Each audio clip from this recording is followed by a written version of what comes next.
Baatii guraandhala bara 2022 Raashaan magaalaa Iriyaanaa Giriinchenko kan kutaa Kharkiv Ukraine keessatti argamtu halkan tokkotti to'atte. Iriyaanaan akka jettutti nuti yeroo hirriibaa dammaqnu Raashaan itti gaafatama iddoo sanaa fudhattee turtee jedhan. Lollis itti fufee aangoonni Raashaa ijoolleen gara mooraa fagootti geeffamuu akka danda'an aduu keessa akka taphatanii fi baratan warra ijoolleetti himan. Haadholii ijoolleen isaanii fudhataman keessaa tokko Iriyaanaa Giriinchenko akka jettutti.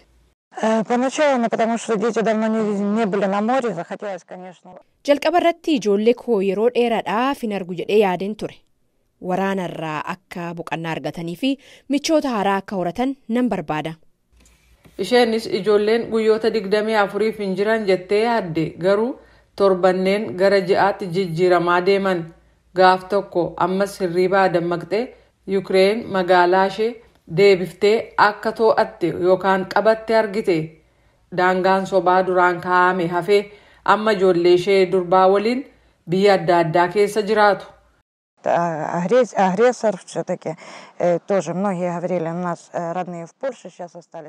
Firoottan keenya Poolaand keessa jiran yoo atattamaan ijoollee kana hin deebistan ta'e gonkumaa deebisuu dhiisuu dandeenyaa jedhanii yaada gaariin taane qabu turan. Ijoolleenis gara Yukireenitti deebi'uu akka hin dandeenye sodaataniiru. Giriinchenkoon garee Save Ukraine jedhamu kan maatiin ijoollee Yukireen irraa gara Raashaatti daandii dheeraaf walxaxaa ta'e deemuun dhuunfaadhaan ijoollee isaanii akka deebifatan gargaarurraa gargaarsa barbaaddi. Aangoonni Yukireen akka jedhanitti Raashaan Yukireen dhuunfattee yookaan immoo duraan qabattee turterraa daa'imman 19,000 ol fudhattee jirti. Kanneen 400 gad ta'an gara biyya isaanii Yukireenitti deebi'uun isaanii ni beekama. Qondaaltonni akka jedhanitti kaayyoon tokko daa'imman barsiisuu fi eenyummaa isaanii lammummaa Yukireen irraa haquudhaa jedhu. Garee Save Ukraine jedhamurraa Maayikoolaa Kuleebaa akka jedhanitti.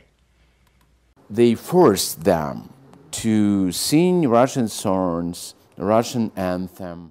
Manneen barnootaa Raashiyaa dhaquuf sirboota Raashiyaa faaruu alaabaa Raashiyaa akka faarsan isaan dirqisiisan. Daree addaa qabu. Yaada sammuu isaanii jijjiiru. Yeroo hundumaa waa'ee Yukireen waan hamaa itti himu. Ati hoomiyyuu Yukireenitti hin deebitu. Namni Yukireen irraa dhufe tokko warra kee yookaan immoo biyya kee barbaadu. Waa'ee isaanii irraanfadhaa.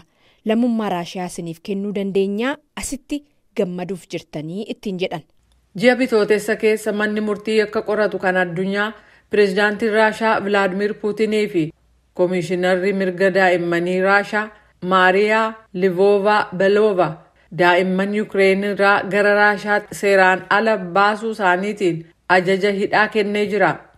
Livoova-Beloovaan akka jedhanitti ijoolleen kunneen sababaa gargaarsa namoomaaf kan baraaraman yoo ta'u himannaa yakkaa dhiyaate kan shira jechuudhaan waaman. Moskoon daa'imman butamanii fudhataman akka hin jirre nageenya isaaniif jecha fuudhaman jetti. Livoova-Beloova daa'imman naannoo walitti bu'iinsa keessaa baasuu akka itti fufanis dhaadatan. Daa'imman gara Yukireenitti deebi'aniif kun ta'uun waan gaariidha. Karaa Raashaarraa deebiteef umriin ishee 12 ta'e. Naastiyaan akka jettutti. Badiin akkanaa biyya kiyya keessatti ta'a jedheen eegne. Naastiyaan Raashaa keessatti barsiisonni gara laafeessa ta'anii seenaa naannoo isaanii nu barsiisuu jette garuu waa'ee waraana Yukireen keessaa akka hin barsiifne dubbatti.